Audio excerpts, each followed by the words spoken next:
I always thought the strangest thing I'd ever deal with as an adult would be rising rent or a noisy neighbor. But the night I moved into the old cedar-sided duplex at the end of Brook Hollow Street, I learned something unsettling. Some homes don't just creak, they breathe. And some attics don't just collect dust, they hold secrets that whisper your name in the dark. The landlord claimed the upstairs attic was just storage, included for free. What he didn't mention was the girl sitting cross-legged in the shadows, waiting for me, silver-eyed, glowing faintly, and smiling as if she'd known me forever. The first night should have been peaceful. Instead, it began with footsteps above my ceiling, slow, deliberate, keeping pace with my own as I unpacked. At first I blamed old wood, a raccoon, anything except the truth.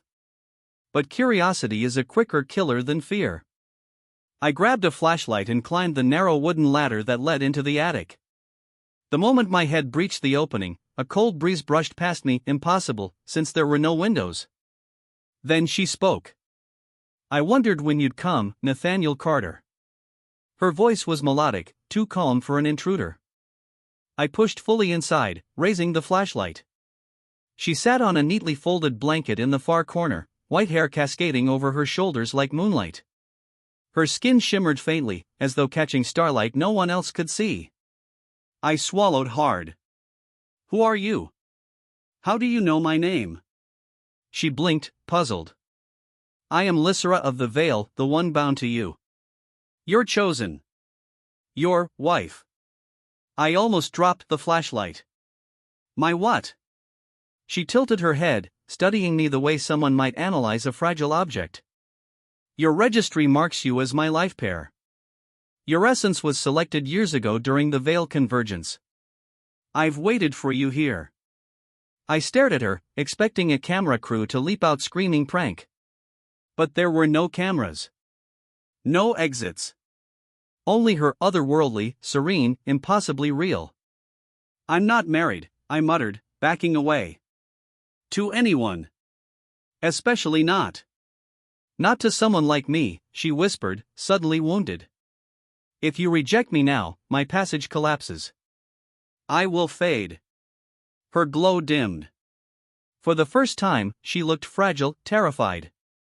A part of me wanted to run. Another part, the one that hated seeing anyone afraid, stepped closer. "Look. Lysera, right? I don't understand any of this. But I'm not trying to hurt you." Her eyes brightened. "Then you accept proximity. That is the first step." I sighed. "Okay. Just, tell me what you're doing in my attic." She stood, moving with a weightless grace. "Protecting you.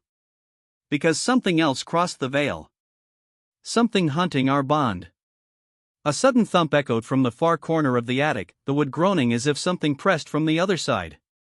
Lysera grabbed my wrist. It found us. A streak of ice shot through my spine as the far wall bulged inward, like invisible hands were pushing through reality itself. Lysera pulled me behind a stack of dusty crates, her grip burning hot with fear. "What is that?"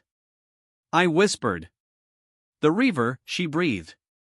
"It devours life pairs to stop convergence with your world." A crack ripped through the attic wall. Light, not warm, not gentle, but jagged like shattered glass, spilled through. A shape began to emerge, tall, distorted, wrong. My instincts screamed to run, but Lysera pressed her forehead to mine. "Nathaniel, if it takes me, you must sever the bond. Say my name backward. It will free you." Her voice trembled. She expected to die. "No," I said sharply, surprising even myself. "You said we're bonded, right? I don't abandon people I'm responsible for." Her expression softened, hope flickering like a candle. The wall tore open. The creature stepped through, an angular silhouette wrapped in twitching strands of dark energy. Its voice scraped inside my skull. "Life pair detected. Terminate convergence." Lysera rose to shield me, her glow intensifying. The Reaver lunged. I acted without thinking, grabbing a broken metal pipe from the floor and swinging with every ounce of adrenaline flooding my veins. Sparks exploded where metal struck dark energy. The creature staggered. Lysera seized the moment. Light erupted from her palms, brilliant, blinding, filling the attic with a wave of ethereal fire. The reaver shrieked, dissolving into cracks of shattered shadow before vanishing entirely. Silence fell. I collapsed onto the floor, shaking. Lysera knelt beside me, placing a cool hand over mine. "You protected me," she whispered. "Humans are remarkable." I let out a breathless laugh.